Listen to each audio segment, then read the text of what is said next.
Big boss కొత్త కొత్త rules పెట్టి కంటెస్టెంట్స్కు పిచ్చెక్కిస్తున్నాడని చెప్పొచ్చు. ఇప్పటికే ఫుడ్ విషయంలో రకరకాల రూల్స్ పెట్టి హౌస్మెంట్స్ మధ్య గొడవలు పెట్టి ఆ గొడవలను చూసి బిగ్ బాస్ ఎంజాయ్ చేస్తున్నాడు. బిగ్ బాస్ ఇప్పుడు మరో న్యూ ఐడియాతో ఇంటి సభ్యులను ముప్పు తిప్పలు పెడుతున్నాడని చెప్పాలి. బిగ్ బాస్ పెట్టే కొత్త కొత్త రూల్స్ కొంతమందికి ఇష్టం లేకపోయినా భరిస్తుంటే మరికొంతమంది మాత్రం తీవ్ర స్థాయిలో మండిపడుతున్నారు. తాజాగా కిచెన్ విషయంలో బిగ్ బాస్ పెట్టిన న్యూ రూల్స్ పై హౌస్మెంట్స్ మండిపడుతున్నారని చెప్పాలి. ఇంతకీ బిగ్ బాస్ పెట్టిన లేటెస్ట్ కిచెన్ రూల్స్ గురించి మాట్లాడుకుంటే రోజుకు కేవలం 14 గంటలు మాత్రమే కిచెన్ను ఉపయోగించుకోవచ్చని బిగ్ బాస్ మెలిక పెట్టాడు.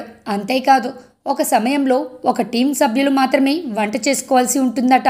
వంట చేస్తున్న సమయంలో ఆ టీం నుండి కేవలం 3 సభ్యులు మాత్రమే కిచెన్లో ఉండాల్సి ఉంటుందని బిగ్ బాస్ స్ట్రిక్ట్గా చెప్పాడు. కిచెన్ టైం అందుబాటులో ఉన్న సమయంలోనే కూరగాయలు కోయడం కూడా పరిగణలోకి తీసుకోబడుతుంది అంటూ బిగ్ బాస్ ఆదేశాలు జారీ చేశాడు. ఇప్పటికే రకరకాల రూల్స్తో విసిగిపోయిన అభయ్కు మళ్ళీ కిచెన్ విషయంలో ఇలాంటి రూల్స్ పెట్టడం అసలు నచ్చలేదు. దీంతో మనోడు బిగ్ బాస్ పై చిందులేశాడని చెప్పాలి.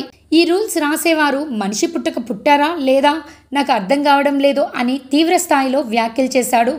అంతమందికి ముగ్గురే ఎలా వంట చేస్తారు?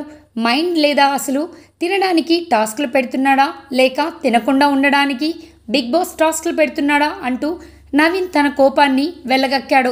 రోజులు గడుస్తున్న కొద్దీ బిగ్ బాస్ హౌస్లో టాస్క్లు కాదు ఇలాంటి రూల్స్ కూడా చాలా క్రిటికల్గా ఉంటాయి. వాటిని హౌస్మెంట్స్ ఎలా టాకిల్ చేస్తూ ముందుకు వెళ్తారో అనే దాని మీద వారి విజయావకాశాలు ఆధారపడి ఉంటాయి. వీరిలో బిగ్ బాస్ పెట్టే కష్టాలు భరించి వరకు నిలిచి కప్పు గెలిచేది ఎవరో చూడాలి. మరి మీరేమనుకుంటున్నారో కామెంట్ రూపంలో తెలియజేయడం మర్చిపోవద్దు.